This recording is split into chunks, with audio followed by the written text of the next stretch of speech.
Hello বন্ধুরা, কেমন আছো সবাই? আশা করি সবাই ভালো আছো। আমি অনেক ভালো আছি। তো আজকে হচ্ছে আমাবস্যার সাথে আমাদের এখানে কালী মন্দির আছে, ওখানে প্রত্যেক আমাবস্যার সাথে পুজো হয়। তো আজকে আমি সেখানে যাব আর সেটা তোমাদের সাথেও শেয়ার করব। তো চলো পরে রেডি হয়ে দেখা হচ্ছে। তো ফাইনালি রেডি হয়ে যাচ্ছি মন্দিরে, সাধারণভাবেই যাচ্ছি, দূরে নয়, একটু কিনারে আছে।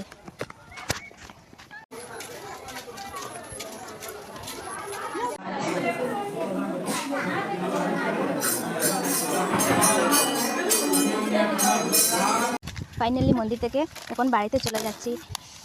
সাধারণভাবে গিয়েছিলাম, আমাদের বাড়ির পাশেই মন্দিরটা, তাই এত সাজুগুজু করিনি। এত সাজুগুজু করতে আমি ভালোবাসি না। তো পুজো শেষ হওয়ার পর বাড়িতে চলে আসার পরই বৃষ্টি শুরু হয়ে গেছে। আর আজকে আমি অনেক দিন পর শাড়ি পরেছি, যে আমি বাড়িতে সেরকম শাড়ি পরি না, বাড়িতে ভালো লাগে না আমার। প্রথম শাড়ি পরেছিলাম, এখন আমি বাড়িতে শাড়ি পরি না, নাইটি পরি। শাড়ি পরে কেমন যেমন বিরক্ত লাগে। কার শাড়ি পরে ভালো লাগে না জানিও। আর ভিডিওটা ভালো লাগলে লাইক কমেন্ট শেয়ার করে।